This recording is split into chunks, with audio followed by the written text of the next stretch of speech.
I believe a high performer is a decision maker. I really think it's that simple because you can't take action unless you've made a really good decision for yourself, something you're certain in, something maybe you got some outside advice for or did some research, but you've gotten to that point where it feels right in you to do something that you make the decision.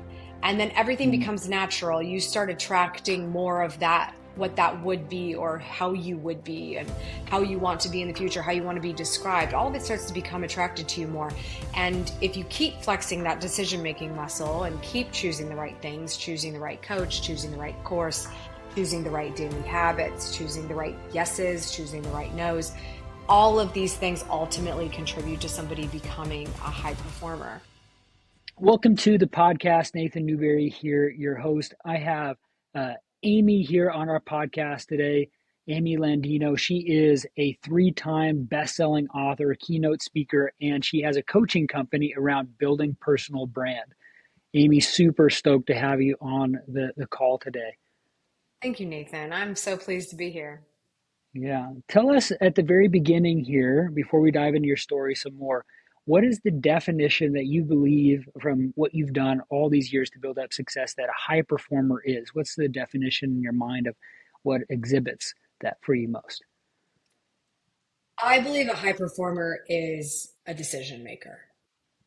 I really think it's that simple because you can't take action unless you've made a really good decision for yourself, something you're certain in, something maybe you got some outside advice for or did some research, but you've gotten to that point where it feels right in you to do something that you make the decision.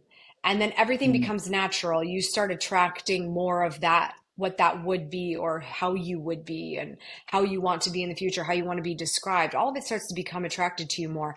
And if you keep flexing that decision making muscle and keep choosing the right things, choosing the right coach, choosing the right course, choosing the right daily habits, choosing the right yeses, choosing the right nos, all of these things ultimately contribute to somebody becoming a high performer. So I just think of a high performer as somebody who's really good at saying yes or no to something based on what they, from a gut check, can say is important to them. And ultimately, when you get that confidence boost of choosing, you follow through because Mm. you're basically holding yourself accountable at that point. Everyone's holding you accountable at that point, especially the more public your decisions tend to be. So, yeah, Yeah, I just think that you become a high performer when you get really good at making decisions. And a lot of people struggle with that. A lot of people they struggle do. with that. We're constantly looking for other people to tell us what to do and tell us which way to go. And we can feel confident that we really know what that is for ourselves. Yeah. The first lie at the very beginning was blaming others for bad decisions, right? And so I know so many times we try to find the scapegoat or we don't really want to make the hard decisions, but that's not always easy. How did you end up from the very beginning of your entrepreneurship journey learning how to make those wise decisions and really kind of help you hone in on like building up to the success now that you have? I mean, at the beginning for me, I was at a job I thought I was going to have to keep and stay at forever because I liked it. I thought it was the right thing. I dropped out of college because I had this job. And at the time, nobody was graduating college and getting jobs with their degrees because of the state of the economy in '07, '08, '09.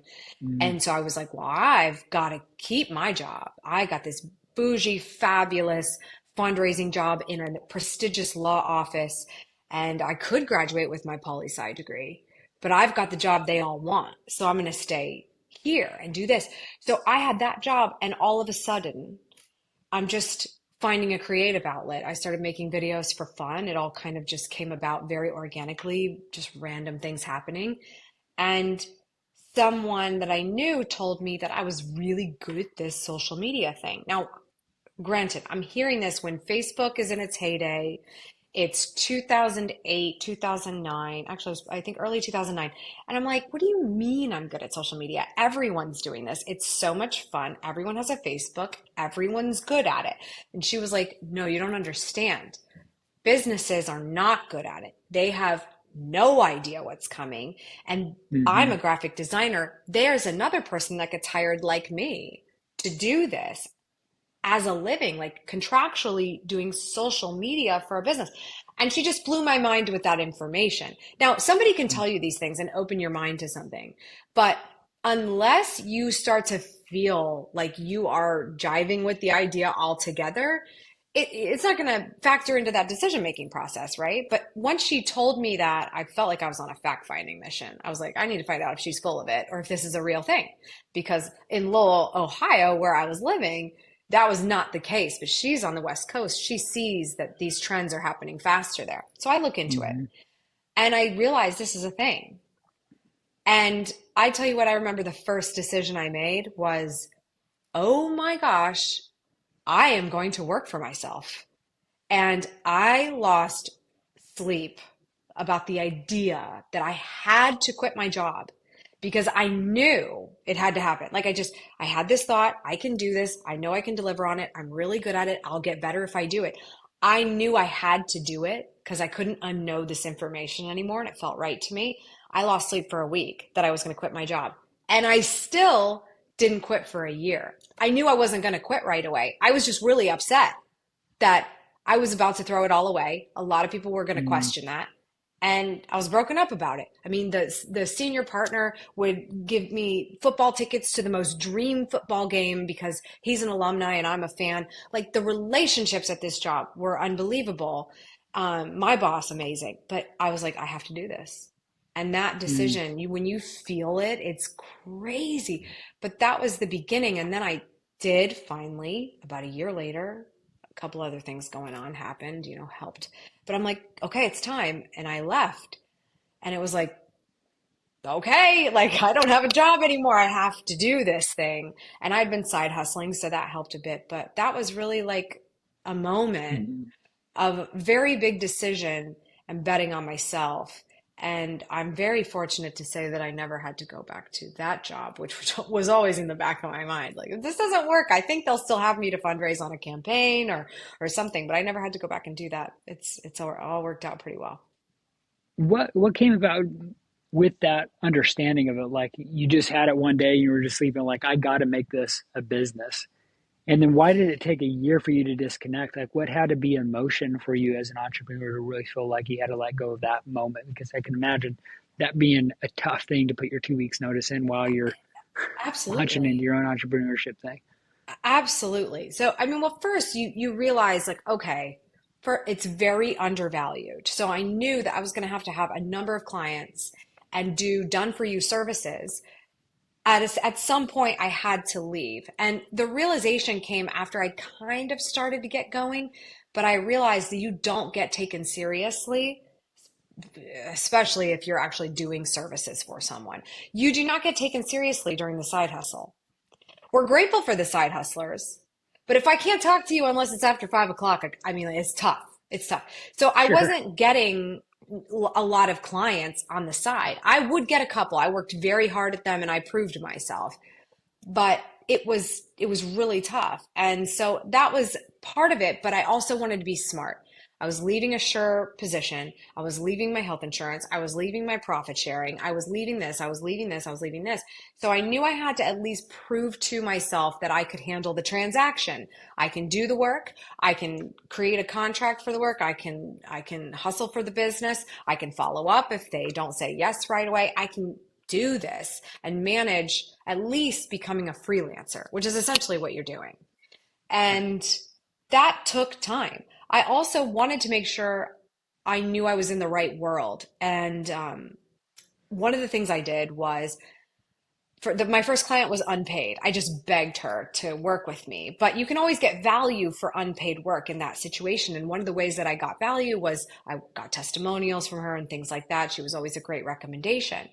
But she also sponsored me, or her brand sponsored me to go to my first conference where I could kind of mix and mingle with some thought leaders, attend some talks, see if I was getting good information from the blogs I was reading back home. And that conference was about 3 months before I actually, no, it was very soon, very right before, probably 1 to 2 months before I gave my notice. And I just remember being at that conference and thinking, this is who I am. Like, not Mm, only is this exactly where I want to be, I'm going to speak on that stage. And it's so cool because the first keynote speech I ever saw in my life was at that conference, which now I can't remember the name of it, which is very funny because they changed it after a while. It was something else. Oh, it was called Blog World. At the keynote speaker of Blog World was Scott Stratton. And Mm. I listened to Scott Stratton on stage, and he was so awesome. He was so motivating. He was so funny. His brand was awesome. And I was like, oh, I want to do that. I want to do that. And now I'm on the Vayner speaker roster and speak internationally, and he's on the roster with me, which is Mm. the coolest. And That's now pretty we cool. can call each other friends. So that was a moment where I put myself in an immersive environment. And that also helps you with decision making. Sometimes you might find that your coach hosts a retreat or some kind of like a small mastermind group. Those are unbelievably valuable moments for you to get your footing because we're usually working from home or working in our own vacuum in a lot of ways, whatever business we have. And if you don't get that outside feedback from people who actually know what you're going through, not just outside feedback from the naysayers and the cheap seats, but the outside feedback from people who actually know what you're going through so you can see the clearing, you won't make it if you don't do that. You really won't How because how it's hard was tough. that for you? Because I know like did you have parents that supported you in that entrepreneurship journey? Were they entrepreneurs? Like what inspired you to kind of like know that it was possible to do? Like did you have My some background from that? Yeah, I didn't have a ton of support there. To be honest, I Yeah. didn't have people who were making me feel bad. I'm very grateful for that. But I didn't necessarily have unbelievable support. My grandmother was an entrepreneur. She owned a dry cleaner. And that is the only entrepreneur I pretty much think I've ever met up until up until I started to become known of what an entrepreneur was. I'm sure I met many of them. I just I had no idea. And Hmm. so I really didn't have that support, but there was I don't know how to explain it. And if you ever get this feeling, you are so lucky. I was so lucky to have such deep clarity in what I was doing and what I was looking into to get reassurance of what I was doing. I was just able to shock everyone around me. I had literally no one around me that was like, that's a great idea, except for the person who said, you'd be good at this, you should start a business. And I didn't see her every day. She wasn't my best friend. I mean, she's a great friend, but she wasn't my best. She wasn't holding my hand. I didn't have Yeah. anyone. I didn't have anyone. I just had that clarity. What kind of mindset did you have to create? I know you're huge on this and health and in faith and in everything. How does mindset play into this from your story at the very beginning? And how do you coach people now through building everything that they need on their own personal brand and just start? Because I know so many people they get caught up in the weeds so much with some of the things Yeah. that they need to. How do you end up coaching people through that and instilling that belief like this gal that did that for you that then spun up this whole next year of you trying to find a way to get out of your job and really build something on your own? I think the active word there is build. There's something about looking at everything like it's just a machine and it's either running or it's not. And if it's not running, you can fix it or play with it or tweak it or do different things. And so that's one side of it. And I think I got better at looking at things more like this is just a machine. It's not that my product sucks. I just didn't do a good job of packaging it so somebody understands how fabulous it is that they would buy it, right? That's just a little machine issue. What really changed my life, I think, is obviously having faith has taken me very far, especially during really challenging times. But I don't know if you've ever heard of Ryan Holiday. Ryan Holiday Yeah. is a really, really wonderful thought leader on Stoicism teachings. And he's also on the Vayner speaker roster, actually. He wrote many books, but the book that I adore the most is The Daily Stoic. And he actually inspired me to end up writing my own page a day reader, 365 Days of Good Morning, Good Life. Mm. And The Daily Stoic is something I picked up every single morning for 3 years. and I read it, and I read it. I read it the first year. The second year, I read it and made highlights and underlines. And the third year, I was like, well, what am I going to do now? The third year, I started writing my own summaries in the margins of what Mm, I was interpreting from what I was reading. And then I was about to write my own page a day reader. So I was like, I better stop reading this one if I'm going to write my own. But I believe there's a lot you can learn from Stoic teachings because so much of what we have to deal with in this world is the projection of the position that someone is in. Every time someone says, I have your best interest, every time someone says that's a bad idea, everyone that's saying anything to you at any point that feels weird to you or is just them trying to give you information in the way that they know how is a projection of their life and their experience. And I think that's been the biggest takeaway for me after studying Stoicism because it made me feel so much more confident that I could do the best I could do in the moment I was in with the experience I have and just learn from my own mistakes there. If I can take information from others who can tell me other messy things to skip over and do a better job of, awesome.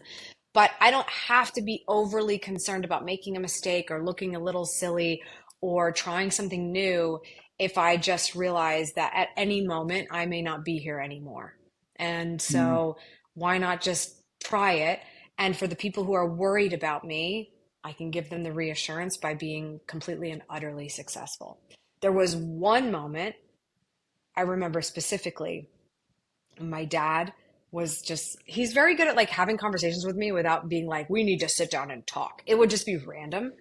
And was sitting on the couch. I think I was in business for myself for about a year or two at that point. Probably, no, it was the first year for sure. Cause he said, I just wish, we're just talking. I was just like, oh, I do business and these clients. He goes, I just wish you could go somewhere and just make $90,000 and be happy. I was like, really? Dad, I've made double that this year. And I just remember him going, you have? I'm like, yeah. And because once you actually have a money conversation with someone, that was the other thing, not being educated on being open about that and how we can be open about it in ways that aren't weird, that you might actually be doing okay. And if you handle your finances appropriately and all these things, like you can do so well for yourself working for Mm-hmm. yourself rather than trading time for money for what? How exciting, a $90,000 paycheck. Like that is exciting for a lot of people, but at that point I had crushed that goal and I was still new to the game. So then it became about sustaining it. So you just realize that people want the best for you. They don't know what else to say when they've not had the experience that you're working toward. And so anyway, I think that on the mindset side, I trust in God and I have practiced Stoicism as much as humanly possible because it's taken me a long way. And I realize that everyone's doing their best and they're just trying to look out for you or they're trying to protect themselves and make themselves feel better. And none of that has anything to do with me most of the time, and I can move on accordingly. Mm. With everything that you teach, what are the applicable actual steps that you tell people just to help them get over having to spin their wheels and just take action on the things that are most important? What are some of those principles or habits that you teach people that they need to ingrain and adopt into their life? I love that question. Like I said at the beginning, it's all about becoming that decision maker, right? Just Okay. become a decision maker. So I want to offer something to your audience if they have any interest. If you go follow me on Instagram, send me a DM with the word action. I have an extraordinary action framework. It's something I offer to my coaching clients, but I like to give away all my stuff for free. And you'll find that the very first step is to identify a problem. We're so busy trying to figure out what the next action steps are all the time that we have too many on our plate and we're doing all the things. And we forget which one of those things was the most important because it's solving a problem. So we Mm. fill up our time with all these things and we do all these steps and we say, I have to be here. I have to do this. We have to start a podcast. We have to have this. We have to make these shorts. We have to get more clients. We have to send 100 million messages. We have to send this email campaign. There's always going to be more things to do, but we're always just going to not get far enough if we don't have clarity on the why. So the first step in that process is identify the problem. Like, what are we trying to solve? And so that's my advice most of the time, because somebody doesn't come to the conclusion like, I need a personal brand. No, if we all could, we would just stay home and not be known by anyone and make money all kinds of different ways that have nothing to do with our face. But there's a reason why leveraging that is useful. And so we need to make sure that we're very clear on why we do it so that we can present ourselves in the best way possible as the brand that we want to be, and sharing the personable parts of ourselves that actually factor in. A lot of people get confused and they think they share their personal brand means to share every single aspect of yourself. It does not. Right. We don't want it. Don't bring it. Like, not interested. So I really think it comes down to, what problem are we trying to solve, so that then you can reduce everything down to simple solutions. And I always say simple does not mean easy. Mm-hmm. Usually easy is complex and simple is hard. So I would recommend you find the probably hard but simple steps to solve your problem, so that you can then get focused on what the master plan is and the actions that you need to take. If we got the big issues, the big problems off of our plate, there are enormous amounts of things that we could do, go further, achieve more, and potentially do less at the same time. And so that's what I would say. The very first step is answer the question, what problem are you trying to solve? Because if you get good at that and being solutions oriented, you can do anything. How much of the resiliency that you had to come up with when you started your entrepreneurship journey, and even sticking with some of these things, because you've had to pivot along the way, and some of the resiliency, the grit, the focus that you had in all these different ventures, the different directions of everything, how much was being obsessive about what you were doing and focusing on, as well as obsessive about learning so many of the stuff that you had to do? Like, how much of, like, you were talking about reading books and uh, joining groups and courses and programs, like how much of that was a huge play into the success you have now? It was a huge aspect, but I couldn't, I can tell you a time I was stressed about it, but I couldn't sit here and say like it was a grind. And I think that speaks to how excited I was. I was going to say obsessed, but the reason for my obsession was how excited I was. Every day, I mean, I wanted to wake up early. I was Mhm. excited to get to the computer when my job was to tweet and say good morning. Like, it's not that simple anymore. Now it's Instagram, but it's like I was excited to do that every day. So excited. And so then reading my favorite blogs and seeing what the latest information was, for the first 10 years of social media, there were new platforms constantly, new platforms, new tools. And it was like, it was Christmas every time. I couldn't wait. Nowadays, I don't feel that way. Okay. When there's a new platform, I'm like, nope, nope, nope, nope, nope. Somebody else could do that for me. Nope. Mm-mm. But there was that honeymoon period. And so that was a big part of it. And I wanted to absorb all this information. I wanted to research it because I knew it was making me better and it was giving me an edge. And it really was. I mean, the more actionable you were in the first 10 years of social media, you stood out, okay? Because you had staying power, you had persistence, and there were only so many people that could stick with one or two platforms at a time. And if you did, then you were going to be remembered. So I feel like that helped a lot. And I'll tell you, it never felt like a grind. I just remember my boyfriend at the time wanted me to go on a trip, and I did go. And it was very important to him that we go visit his family in Maine. His family had been off the grid for 30 years. So here I was in the first year of my business, and he's like, well, you can travel whenever you want. Let's go. And I was so disappointed. I was like, I'm not going to have a cell phone signal. I'm not going to have a computer for a week. Are you crazy? It was the worst. It was the worst. And I was mostly devastated for the whole trip, except for it was really cool. I got to see a moose in person. But other than that, I was pretty devastated. And I can't, every other thing I can think of is, yes, I absorbed so much. I was obsessed with reading books. I was obsessed with listening to podcasts, watching people's YouTube tutorials. and reading blog posts and becoming the thought leader in my world. I was obsessed with it. And it was so exciting. If you ever get that feeling, ride that wave. Just as broke as you might be, ride that wave because it is the coolest thing and it is what's going to get you so far ahead down the road when you've put that time and energy in. And I know a lot of people need help with confidence and they get it from information absorption. And I did too, but mostly because it just made me feel even more sure that I'd made the right choice. I know there's a lot of really educated non-action people out there that want the best. They have a vision of greatness. They have a goal in mind of wanting to become someone, do something great, but they lack the staying power, like you talked about, or even the action steps to even approach it because they have so many hangups. And I know it's oftentimes people have a limiting belief about what's possible, or they had some haters, or they feel bad about it. Like um, you've been able to hit record for over a decade for yourself. You've built a routine. You're a go-getter. You're a person that's like actual steps for that. Do you contribute that to you and just pushing forward, or do you sometimes feel like high performers are cut from a different cloth in a way?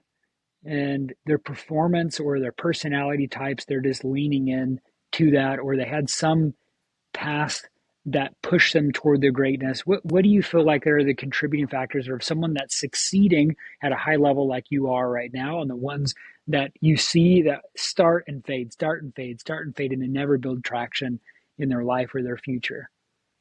I think it's an interesting point that jadedness factors in. It's not sustainable. I think when you have a chip on your shoulder, it's a good start.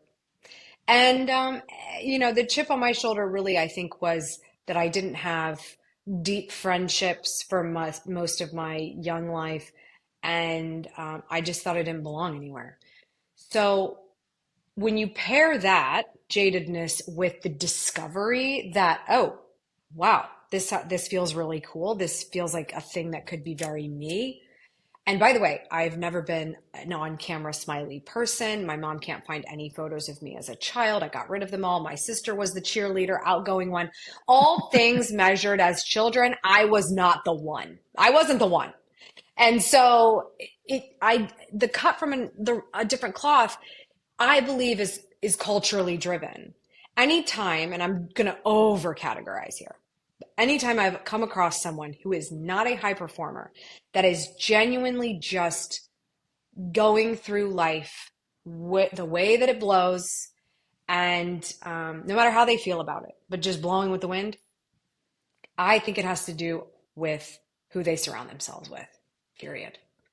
And I never found the best version of myself younger because I didn't have culturally what I think I should have needed at that point. But now I'm super grateful for it because nothing would have happened that has if I wouldn't have made the discovery after such disappointing years. So I don't think you're cut from the wrong cloth at all. I just think that there takes a certain level of decision maker to say, oh my gosh, I think I've discovered something that could really be my thing. And being able to go full bore toward it, no matter what anyone around you is thinking or saying to you, that does take a good push. But if you're not a high performer, you can get that push. Somebody will push you. If somebody is incentivized to push you and you decide you need to be pushed, you can pay somebody to push you, and they will. You just have to do a couple things really well to become a high performer. And somebody will tell you what to do and they will hold you accountable.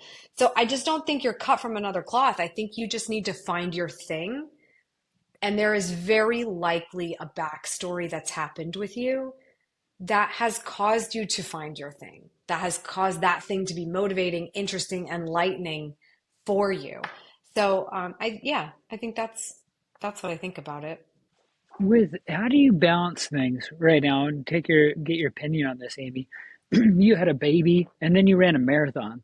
You have you're a Half marathon. well-published Everyone always author. calls it a marathon. I only did 13.1. Okay. I have not done the full yet. I haven't done the full, just for the record. But with everything that you're doing and aspiring to do, how do you fit everything in? How do you think of like balance and trying to walk through your business, your ventures, also raising two beautiful daughters and trying to like have time for your spouse? Like, how do you balance all of this? What are some of the keys of success or things that you do in view of that? I have a really unpopular opinion about this. Balance, I believe, is this word that we've all come up with that ultimately just means we're looking for outside permission that we're doing the right thing at the right time all the time. When we say we want balance, let's say as a woman in the workplace with children and a spouse or a partner, you're just trying to check yourself. Well, what's everyone else doing? How is everyone else spending time with their children? Or how are they getting that time? How are they building massive businesses but still able to put their hand on what these kids are going to be like when they grow up? I think that that's genuinely looking for outside approval for how you're doing things. If we just looked at it like every single one of these things was a choice, every one. Most of us tried to have children and then did. That was a decision we made for our lives. So we have to say, with the same intentionality, that I'm also going to have work that supports what that life with this family was supposed to be like. So, all that to say, I just find what works in every season of my life. Why did it make sense to train for a half marathon postpartum? I'll tell you. I was on literally doing nothing but feeding a baby for 6 weeks. And then I got cleared to work out. And I was like, okay, great. I would like to work out. I can't go to the gym. I got my baby. Okay. I can work out in the garage. Cool. We'll do that. But the easiest thing in the world was when the baby needs to sleep, I can put her in a jogging stroller and go for a run. I then have paired two things that I cared a lot about, her getting her sleep in and me getting my run in, and I did them at one time. And I would decide when I would run based on when she takes the worst naps, to be honest. Because if she takes a great nap in her crib at home, I want to be doing email when she's in the crib at home. Or not email, but you get the point, work. Yeah, yeah. But if she takes a terrible nap in the afternoon, then I'm going to get her in the jogging stroller. She's going to be out. She's going to be out in a jogging stroller. Like it's going to be perfect. I'm finding ways to batch my life in the way that makes sense. And the other thing was I have the ability to make decisions in my business that I am unavailable because I've been building my personal brand and building a business over a long period of time. So when I said this kid's going to stay home with me for a year, I can only deliver on outcomes. It is actually few and far between that I get on a specific appointment. It's with my coaching clients and the podcast that I think are going to be awesome that I'm going to do as an interview. And that's it. Every other deliverable in my work is I will get it done when I can get it done because then it has to work around when the baby's asleep or when this is taken care of, this is taken care of.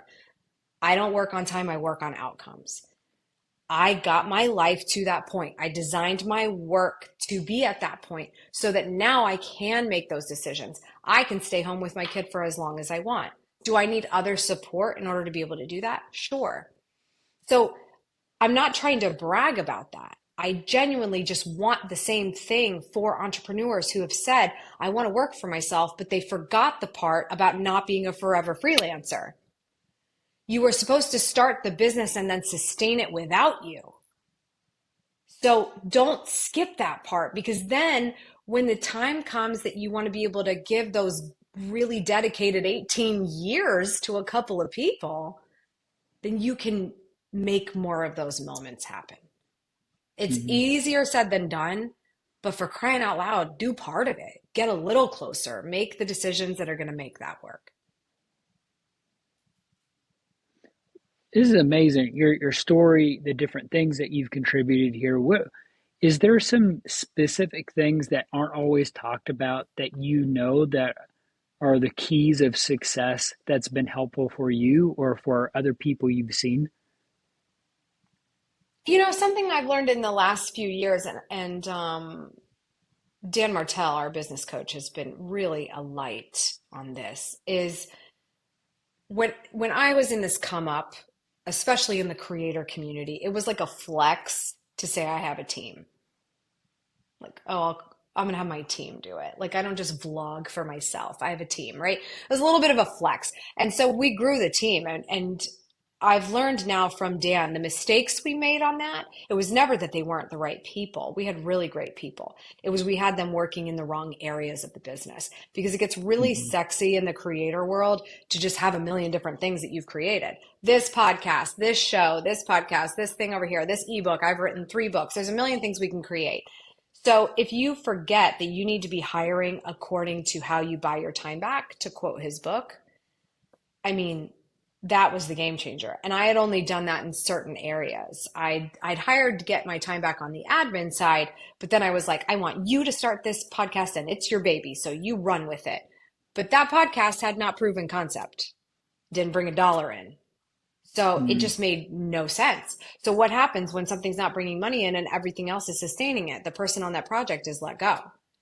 So I think it's not talked about enough the appropriate way to bring people on because all we're hearing is I need support, I need support, I need support, but they don't know what they need support on because we think we need to work, work, work, work, work. So I'm not going to ask somebody to do the work I'm doing because if I'm going to prove I'm an entrepreneur who's in it for the long haul, I better keep doing my work. No, that's a terrible idea. That's exactly what you should be hiring for, are the things that you're doing so that you don't end up in a situation where the business is completely reliant on you, thus a forever freelancer. So I wish that was more talked about. And the reason why I appreciate Dan and that information is sometimes you don't get this stuff until you're really deep into a relationship with a coach or whatever, and it's behind 10 paywalls. And all of a sudden you're like, wait, Hmm. what? Like, and you don't even know you're bleeding out money. So Mm. that is what I would wish people were talking about. With what you teach your students with building a brand, is there some specific principles that you help your students with on that? Well, just be obvious. That's what I've been telling people. We romanticize branding, we romanticize this whole ride, and we forget how to actually sell ourselves. And then when we hear we have to sell ourselves, we get scared and run away. And I think that a lot of these things would be solved if we would all just be a lot more obvious about how we could get hired or how the business would succeed.